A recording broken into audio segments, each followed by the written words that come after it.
Hello YouTube, just want to go ahead and start my video today again by saying if you're going through it, don't worry about it.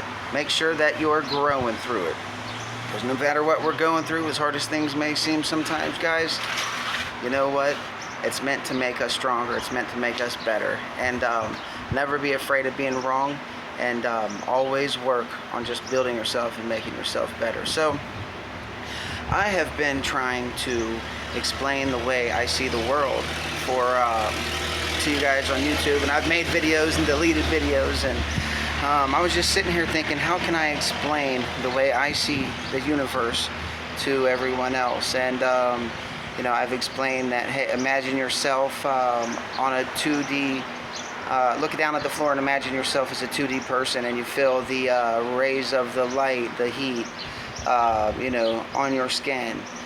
Now you're not able to look up, you don't have that dimension, but you do feel the ray, you do feel heat on your skin. And you also can see light, but you don't know where it comes from. It just seems to appear out of nowhere, and then the darkness seems to appear out of nowhere. And then some two-dimensional Einsteinian brain comes along and he says, hey, this heat, this energy from this heat and this light are but manifestations, different manifestations of the exact same thing. Well, what same thing is that? And that's what Einstein never answered, because Einstein, just like the 2D Einstein, wasn't able to be ripped up out of that second dimension, okay, into the third, and to be able to look up, and it's as simple as the sun. And I think as above, so below, and so below, as above really rings in so many different things in the universe, period. It's one of the laws of the universe, I believe. And I think we can gain an understanding to a degree, higher dimensions, by looking at the lower ones. And if we can imagine, you know, a two-dimensional being, what they would look like in third, or see, and how they would view things, then we can imagine ourselves in the fourth.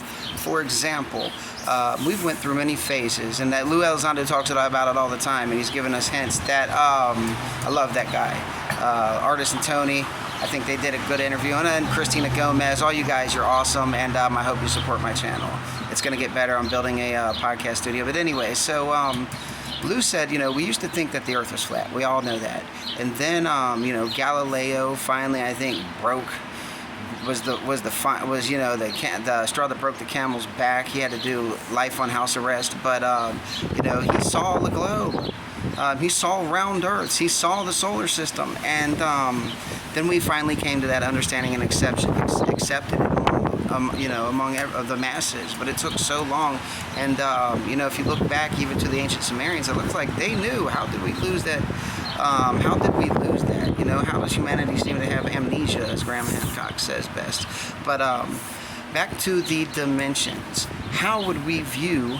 Because I can't even get into the 5th, 6th, 7th, 8th, 9th dimension with you guys yet, but just trying to view what the universe would look on a 4th dimensional plane. Well, we know a ball is a hypersphere that folds in on itself, and all around it. It's got, we can make a hypersphere on paper, which would look like the shadow of what the real thing would look like. Just so happens, if you look at that picture, and then you look at the, for example, the gravitational waves, the gravitational, if you look at it, if you look at gravity and how it wraps, the North Poles and South Poles are there, and how it wraps around the Earth, and the shape that it makes, and how it goes and folds in on the Earth, and it goes through it. That, I believe, is the best picture that we can bring back down to the 3rd dimension to tell those around us what the 4th dimension actually looks like. So our globe is not really a globe, it's a hypersphere on the 4th, and so you know, what would a 5th dimensional sphere look like? What would a 6th dimensional sphere look like to us? We can definitely see the shadows of the 4th, because we're bleeding into the 4th, just like I think the reason, possibly the reason that we are such binary people in this duality is because, you know, our awareness was raised out of the 2nd dimension, possibly, and we're always trying to ascend. So, you know, before we're born, the heart beats boom, boom, boom, like Lou Elizondo talks about, and into life. You know, we see a lot of things through this duality, and possibly when we ascend to the 4th, are we going to see it in like some form of 3? Possibly, I don't know.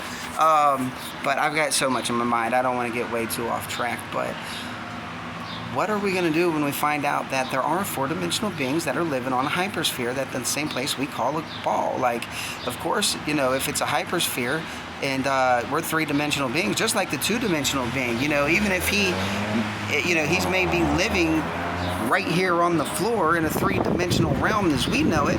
However, he can't look up. He doesn't have that. He doesn't have that depth and that depth of perception. All he can do is raise his awareness as high as he can to try to explain that and think of that, you know. And he would probably have to think of it, explain it in a one-dimensional way to his two-dimensional people. So, like, you know, as above, so below as above.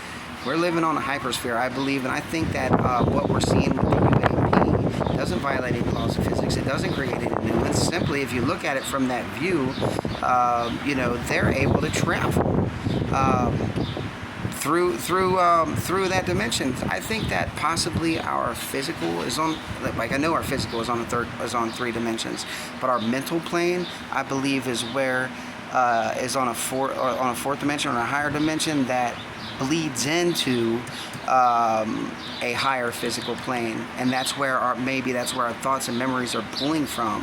For example, our bodies cannot move into the past or to the future, but our minds can. And not only can they can manifest a reality in the physical that is very real to us, of things that are in the past. And the past says things that are no longer exist. You know, they're dead. They're not here anymore. But our minds can relive them. And just like these U.A.P they seem to move through time or have a higher state of currentness than we do even. And they seem to be violating laws of physics, but they're not if they're moving in a fourth dimension. And that's just some of what I want to say. I'm a 7-minute video. I'm not going to go too long. This is for guys that already have YouTube channels that I'm looking to get an interview with and really have some deep conversation with. So just let me know what you think. Thanks.